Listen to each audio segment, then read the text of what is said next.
बच्चों की परीक्षाएं शुरू हो गई हैं और ऐसे में माँ बाप की दिलों की धड़कनें बढ़ना भी लाजमी है। एक तरफ माँ बाप की टेंशन, उनका तनाव, दूसरी तरफ बच्चों के अंदर एग्जाम का स्ट्रेस, और इन दोनों में बच्चे बीमार भी बहुत होते हैं, बहुत सारी किस्म की समस्याएं पैदा होती हैं। मेरे पास बहुत सारे लोगों के फ़ोन आते हैं, फ़ोन कॉल्स आती हैं, व्यक्तिगत रूप से लोग मिलने के लिए आते हैं, अखबारों के माध्यम से लोगों से संवाद रचता हूँ। लेकिन मैंने सोचा कि इस विषय के ऊपर भी एक सेशन तो होना चाहिए। मेरे पास बहुत सारे लोगों के सवालात आए हैं, बहुत सारे लोगों ने सवाल पूछे हैं, पेरेंट्स ने सवाल पूछे हैं, बच्चों ने सवाल पूछे हैं, और मुझे लगता है कि ये सभी सवाल एक कॉमन सवाल हैं। ये हर उस व्यक्ति के मन में पैदा होते होंगे जिसके बच्चे अभी स्कूल में हैं और वो परीक्षाओं की तैयारी कर रहे हैं या परीक्षा दे रहे हैं। तो चलते हैं, हम उन्हीं सवालों के ऊपर बात करते हैं और एक एक करके उस सवाल को लेते हैं। ये वो सवाल हैं जो कि बहुत कॉमन हैं, आपके मन में आते होंगे। एक सवाल सबसे अहम आता है कि हमारा बच्चा पढ़ाई में बहुत अच्छा है, कक्षाओं के अंदर बहुत अच्छा परफॉर्म करता है, लेकिन जब बात आती है परीक्षाओं की, जब बात आती है एग्ज़ाम की, तो वहाँ पर वो अच्छा परफॉर्म नहीं कर पाते हैं। ये एक आम सवाल मेरे पास बच्चों का भी है, टीचर्स का भी है और माँ बाप का भी है। तो सबसे पहले हम इसी सवाल को लेते हैं। देखिए, इस सवाल को समझने के लिए आपको बच्चे के अंदर जो मेमोराइज करने के तरीके हैं उनको समझना जरूरी है। सबसे पहले बच्चा किसी एक चीज़ को सीखता है, सीखने के बाद वो उसे अपने दिमाग के अंदर रिटेन करता है, जिसे हम रिटेंशन कहते हैं। ये जो दिमाग के अंदर फाइलिंग का काम करते हैं बच्चे, जो अपने दिमाग के अंदर चीज़ों को रिटेन करते हैं, ये अलग अलग तरह से अलग अलग बच्चे करते हैं। जैसे कुछ बच्चे जो होते हैं वो बड़े विजुअल ढंग से चीज़ों को एक्वायर करते हैं, उसकी फाइलिंग करते हैं। कुछ लोग ऑडिटरी करते हैं, यानी कि आवाज़ के माध्यम से चीज़ों को याद करने की कोशिश करते हैं। कुछ बच्चे याद करने वाली सामग्री को अपने दिमाग में उनको अर्थों के अनुसार जोड़ कर रखते हैं, और कुछ ऐसे होते हैं जो अपनी शारीरिक मुद्रा और अपनी फीलिंग्स के अनुसार चीज़ों को अपने दिमाग के अंदर एक्वायर करते हैं। कहने का मतलब यह है कि पहला कदम सीखना है, दूसरा कदम रिटेंशन है, जिसमें बच्चा अपने दिमाग के अंदर उस सामग्री को जिसको सीखा होता है उसको रिटेन करता है। जब परीक्षा का समय आता है तब वो उस सारी सामग्री को रिकॉल करते हैं, रिकॉल करने के बाद उसको रिकॉग्नाइज करते हैं कि हाँ भाई, यही सामग्री है जो मुझे चाहिए। तो ये 4 कदम हैं। पहला कदम सीखना, दूसरा कदम धारण करना, तीसरा कदम रिकॉल करना, और चौथा कदम जो चीज़ सीखी हुई है उसको पहचानना, हाँ कि हाँ मुझे यही चीज़ चाहिए। अब यहाँ पर होता क्या है कि परीक्षा के दिनों के अंदर माँ बाप की बच्चों से अपनी जो अपेक्षाएं हैं वो अचानक बढ़ जाती है। माँ बाप जिन्होंने पूरे वर्ष कई बार अपने बच्चों पे पूरा ध्यान नहीं दिया होता है, माँ बाप जिन्होंने अपने बच्चों के ऊपर बहुत ज़्यादा ध्यान दिया होता है, ऐसे माँ बाप अक्सर अपने बच्चों से बहुत ज़्यादा अपेक्षाएं, बहुत ज़्यादा एक्सपेक्टेशंस करने लग जाते हैं, और इन्हीं एक्सपेक्टेशंस के परिणाम स्वरूप बच्चा थोड़ा सा तनाव में आ जाता है। इसके अलावा जो परीक्षा का तनाव होता है वो बच्चे के पास एक अलग से तनाव होता है। और एक चीज़ आपको जो समझनी है वो ये समझने वाली है कि हमारे दिमाग में तनाव को नियंत्रित करने वाले जो पार्ट्स हैं, हमारे मस्तिष्क के वो भाग जो तनाव को कंट्रोल करते हैं, वो भाग कहीं ना कहीं शेयरिंग हो रही होती है उनकी मेमोरी वाले पार्ट्स के साथ। अब होता क्या है कि जब बच्चे के अंदर स्ट्रेस का लेवल बढ़ जाता है तो बच्चे के अंदर जितना कुछ उसने याद किया होता है, सीखा होता है, रिटेन किया होता है, यहां तक तो ठीक है, लेकिन जैसे ही स्ट्रेस की मात्रा ज़्यादा होती है वैसे ही मेमोरी के फ्यूज बच्चे के उड़ने शुरू हो जाते हैं। उसमें जो याद की हुई चीज़ें होती हैं उनको रिकॉल करना, उनको रिकॉल करके रिकॉग्नाइज करना, ये बच्चे के लिए मुश्किल होना शुरू हो जाता है। तो आप इस चीज़ को बहुत आसान भाषा में समझ सकते हैं कि जब बच्चे में स्ट्रेस की मात्रा बढ़ जाती है उस समय बच्चे के अंदर जो याद की हुई सामग्री है, जो बातें उसने याद की हुई हैं, पूरा साल पढ़ी हुई हैं, जो आप समझते थे कि बच्चे को अच्छे तरीके से आती हैं,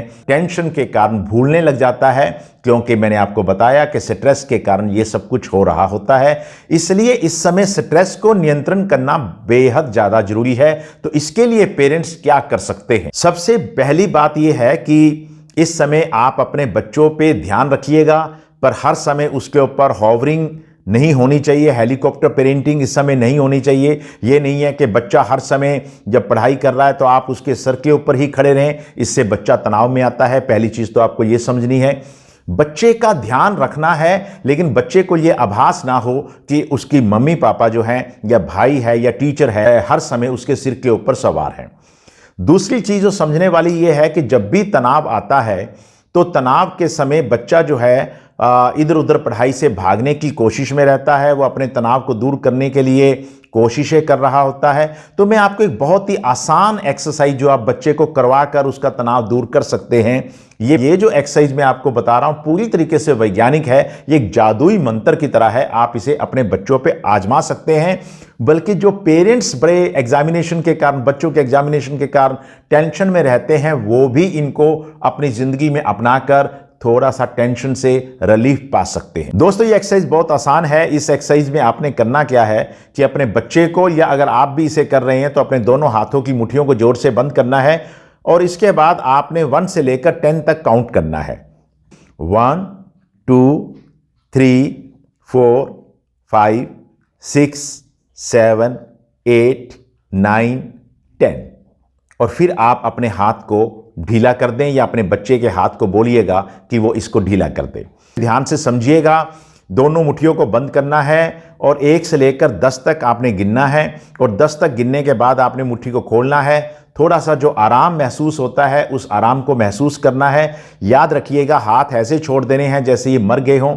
थोड़ी देर के बाद आपने फिर से यही एक्सरसाइज करनी है। इस तरीके से ये जो एक्सरसाइज आपने करनी है, कम से कम 10 बार मुट्ठियां बंद करनी है और 10 तक काउंट करना है। 10 बार सुबह, 10 बार दोपहर, 10 बार शाम को। तो याद रखिएगा, अगर आप ये एक्सरसाइज अपने बच्चे से करवाते हैं या खुद करते हैं तो आपके अंदर तनाव रहने की कोई भी संभावना नहीं हो सकती है, क्योंकि ये पूरी तरीके से वैज्ञानिक विधि है। बच्चे को स्ट्रेस से बचाने के लिए एक ये भी आप लोगों ने ध्यान रखना है कि कुछ माँ बाप इन दिनों में 2-4 दिनों के अंदर ही अपने बच्चे को एल्बर्ट आइंस्टाइन बनाने की कोशिश में लग जाते हैं। याद रखिएगा कि आपके बच्चे की एक पढ़ाई की शैली है। हर बच्चा पढ़ाई में बहुत अच्छा हो ये ज़रूरी नहीं होता है। हर बच्चा बहुत बेहतर ढंग से परफॉर्म करे ये भी कोई ज़रूरी नहीं होता है। हमने कोशिश करनी है कि हमारा बच्चा अपनी सामर्थ्य के अनुसार, अपनी योग्यता के अनुसार, अपनी क्षमता के अनुसार वहाँ पर बेहतरीन देकर आए, ये हमारी कोशिश रहनी चाहिए। इसका मतलब ये बिल्कुल नहीं है कि आप अपने बच्चे से इतने ज़्यादा डिमांडिंग हो जाए इस समय कि बच्चा स्ट्रेस में आ जाए। तो स्ट्रेस के 3 मुख्य कारण मैंने आपको बताए हैं कि बच्चे के सिर पे मत खड़े रहिएगा एग्जामिनेशन के ड्यूरिंग। दूसरी बात आपने ध्यान रखना है कि बच्चे को स्ट्रेस हो जाए तो आपने उसको तनाव रहित करने के लिए ये एक्सरसाइज ज़रूर करवानी है। अगर आप ये नहीं करवा पाते हैं तो आप उसको थोड़ा सा रिलैक्स रहने के लिए थोड़ी देर के लिए घूमने फिरने का समय भी दे सकते हैं। और तीसरी इंपॉर्टेंट चीज़ जो है वो ये है कि आपने बच्चे से बहुत ज़्यादा एक्सपेक्ट नहीं करना है। स्पेशली इस जो ये परीक्षा का समय है, इस समय आपने बहुत ज़्यादा एक्सपेक्ट नहीं करना है। एक सवाल माँ बाप की तरफ से और भी आया है कि बच्चे इन दिनों में खाने में हेजिटेंट होने लग जाते हैं, ठीक से खा नहीं पाते हैं, उनको खाना डाइजेस्ट नहीं होता है। तो एक चीज़ को समझिएगा कि मैं आपको फिर बता दूं कि स्ट्रेस इसका मुख्य कारण होता है। स्ट्रेस के कारण बच्चा जो है जब खाना खाता है तो उसको लगता है जैसे कि खाना बाहर की तरफ आ रहा है। अगर वो खाना खा भी लेते हैं तो डाइजेस्ट नहीं होता है। इन दिनों में कई बच्चे जो होते हैं वो बिंज ईटिंग करना शुरू कर देते हैं, बार बार खाना शुरू कर देते हैं और मोटे हो जाते हैं। तो माँ बाप होने के नाते या अभिभावक होने के नाते आपकी ड्यूटी है कि अपने बच्चे को जो भी खाना दीजिएगा पौष्टिक आहार होना चाहिए। इसके अंदर फैट की मात्रा कम होनी चाहिए, इसके अंदर मिनरल्स, प्रोटीन्स और बाकी चीज़ें ज़रूरी होनी चाहिए।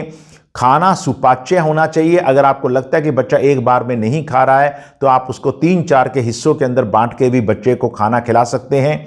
लेकिन इसके अंदर एक ज़रूरी बात आपने जो ध्यान रखनी है, बच्चे की मेमोरी की प्रोसेसिंग के लिए ब्रेन को ग्लूकोज की और ऑक्सीजन की बहुत ज़रूरत होती है। इसलिए मेरा आप लोगों को मशवरा है कि बच्चे के खाने के अंदर नेचुरल मीठा होना जरूरी है। बच्चे को ऐसा फल दे सकते हैं जिसमें मीठा हो। बच्चे को इस तरीके के आप खाने पीने की चीज़ें दे सकते हैं, जैसे अंजीर होती है, उसके अंदर मिठास होती है एक नेचुरल।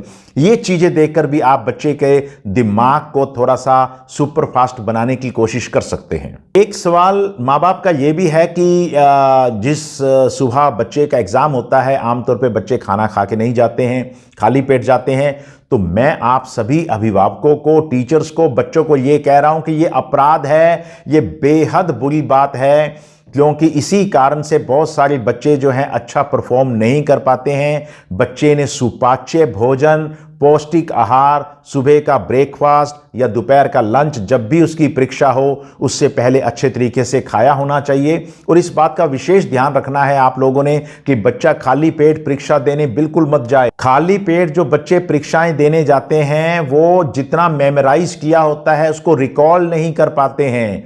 ये हमारी ब्रेन की एक फंक्शनिंग की खास बात है। हमारा ब्रेन जो है उसको एनर्जी की ज़रूरत होती है। आखिर हमारी ब्रेन को चलने के लिए भी जैसे घर के अंदर उपकरणों को चलने के लिए बिजली की ज़रूरत होती है, बैटरी की ज़रूरत होती है, बिल्कुल वैसे ही हमारे मस्तिष्क को भी काम करने के लिए, अपनी मेमोरी को बिल्कुल सुदृढ़ रखने के लिए, जो चीज़ें याद की हैं उसको दोबारा से मस्तिष्क में लेके आने के लिए, मानसिक पटल पे लेके आने के लिए उसको अच्छी डाइट की ज़रूरत होती है। खाली पेट बिल्कुल मत भेजिए। इसी कारण से कई बच्चे वहाँ पर बेहोश होकर गिर जाते हैं। कईयों के सामने अचानक ही आंखों के सामने एकदम अंधेरा आना शुरू हो जाता है और बहुत सारे बच्चों के दिमाग के अंदर ब्लैकआउट हो जाता है। बहुत सारे बच्चे कंप्लेंट करते हैं कि वो जो परीक्षा दे रहे थे उस समय उनके मन में बिल्कुल कोई चीज़ समझ नहीं आ रही थी, कोई चीज़ उनको याद नहीं आ रही थी। इसका सबसे बड़ा कारण होता है, ये उन बच्चों के साथ ज़्यादा होता है जो बच्चे खाली पेट जाते हैं।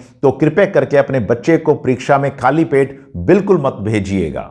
कुछ माँ बाप का ये सवाल भी है कि क्या बच्चों को परीक्षाओं के दिनों के अंदर, एग्ज़ाम के ड्यूरिंग, क्या हम बच्चे को खेलने की थोड़ी आज़ादी दे सकते हैं? देखिएगा, मैं आप लोगों को एक चीज़ जो है बहुत इम्पोर्टेंट है, आपको इसके लिए ब्रेन की फंक्शनिंग को समझना बेहद ज़रूरी है। जैसे एक कंप्यूटर होता है, कंप्यूटर के अंदर जब हम बहुत सारी डाटा डाल रहे होते हैं, बहुत सारा डाटा निकाल रहे होते हैं या उसके अंदर कुछ काम कर रहे होते हैं, तो हमारे जो कंप्यूटर है उसके भी हार्डवेयर के अंदर, उसके भी सॉफ्टवेयर के अंदर उसको प्रोसेसिंग के लिए कुछ समय की ज़रूरत होती है। बिल्कुल बच्चे जो पढ़ाई कर रहे हैं, बच्चे जो याद कर रहे हैं, उनके दिमाग को भी कुछ प्रोसेसिंग की ज़रूरत होती है। इस समय मैं आप लोगों को मशवरा देता हूं कि अगर आप 1 आवर के लिए, 1 घंटे के लिए आप अपने बच्चे को अगर खेलने के लिए भेज देते हैं तो इसमें बिल्कुल कोई दिक्कत नहीं है। आप समझिएगा कि आपका बच्चा अगर जितनी देर भी पढ़ाई करता है, अगर वो ध्यान से पढ़ाई कर लेता है तो उतनी ही पढ़ाई बहुत होती है। थोड़ी देर बच्चे को आज़ादी दीजिएगा, उसको खेलने कूदने दीजिएगा ताकि उसका मन जो है बिल्कुल फ्रेश हो जाए, उसके दिमाग के अंदर जो ब्रेन के अंदर पढ़ाई को लेकर एक प्रक्रिया चल रही है वो पूरी हो जाए। अगर आप उसे पढ़ाते रहेंगे तो बच्चे के ब्रेन के अंदर वो प्रोसेसिंग नहीं हो पाएगी। बहुत सारे पेरेंट्स का एक सवाल आया है कि परीक्षा के दिन क्या होना चाहिए। ये बड़ा अच्छा सवाल है क्योंकि परीक्षा का दिन बहुत महत्वपूर्ण होता है। सबसे पहली चीज़ ध्यान रखनी है कि लंबे लंबे भाषण नहीं देने हैं, बच्चे को लंबी लंबी बातें नहीं सुनानी है। 18 साल तक बच्चे का दिमाग इस कदर विकसित नहीं होता है कि वो आपकी लंबी लंबी बातों को समझ सके। आपने शॉर्ट के अंदर 2-4 बातें ही बच्चे को बतानी है कि परीक्षा के अंदर किस तरीके से उसने जाकर बैठना है और अच्छे तरीके से अपनी परफॉर्मेंस को देना है। घबराना नहीं है, 2-4 बातें बोलनी है। इसके अलावा बच्चे को अच्छा सा ब्रेकफास्ट, अगर सुबह का समय है, अगर दोपहर का समय है तो अच्छा सा लंच बच्चे को दीजिएगा। और सबसे इंपॉर्टेंट बात है कि बच्चे को परीक्षा में जाने से पहले कोई मीठी चीज़ जरूर दीजिएगा। आपको याद होगा वो दादी माँ के और नानी माँ के फार्मूले, जब बच्चे घरों से बाहर जाते थे तो मीठा दही खिलाने का प्रचलन होता था हमारी फैमिलीज़ के अंदर। अब वो प्रचलन नहीं है, लेकिन आप बच्चे को चॉकलेट भी दे सकते हैं, कोई मीठा फल भी उसको दे सकते हैं। इसके अलावा कोई आप ऐसी कोई और चीज़ भी उसको खाने को दे सकते हैं जिसमें हल्की मिठास हो। याद रखिएगा, बच्चे को 3 घंटे के अंदर पूरे साल की सामग्री को अपने दिमाग में लेके आना है, तो दिमाग को बहुत ज़्यादा प्रोसेसिंग की ज़रूरत होती है। इस समय बच्चे को थोड़ा सा मीठा बेहद ज़्यादा ज़रूरी होता है, इस बात को ध्यान रखिएगा। ये सवाल भी आया है कि माँ बाप को परीक्षाओं को किस तरीके से लेना चाहिए, मतलब इसे बहुत हल्के में लेना चाहिए, बहुत सीरियसली लेना चाहिए, किस तरीके से इस को लेना चाहिए। तो आप इस चीज़ को आपने समझना है कि बच्चे को हम आज की परीक्षा महत्वपूर्ण नहीं है। आज अपना बच्चा जो है वो अपनी उम्र के अनुसार अपनी परीक्षा दे रहा है, लेकिन हमें उसे तैयार करना है जिंदगी में आने वाली और परीक्षाओं के लिए। आज माँ बाप बच्चे के साथ खड़े होकर उसकी परीक्षा की तैयारी में उसके साथ रहते हैं, लेकिन जब बच्चा 10+2 पास आउट हो जाता है, कॉलेज में चला जाता है, यूनिवर्सिटीज़ में चला जाता है, इंजीनियरिंग कॉलेज में चला जाता है, मेडिकल कॉलेज में चला जाता है, वहाँ से निकल के ज़िंदगी की और परीक्षाओं में भाग लेता है, उस समय आप उसके पास नहीं होते हैं। इसलिए आप बच्चे का उंगली पकड़ के चलना मत सिखाइएगा, बच्चे को स्वयं चलना सिखाइएगा।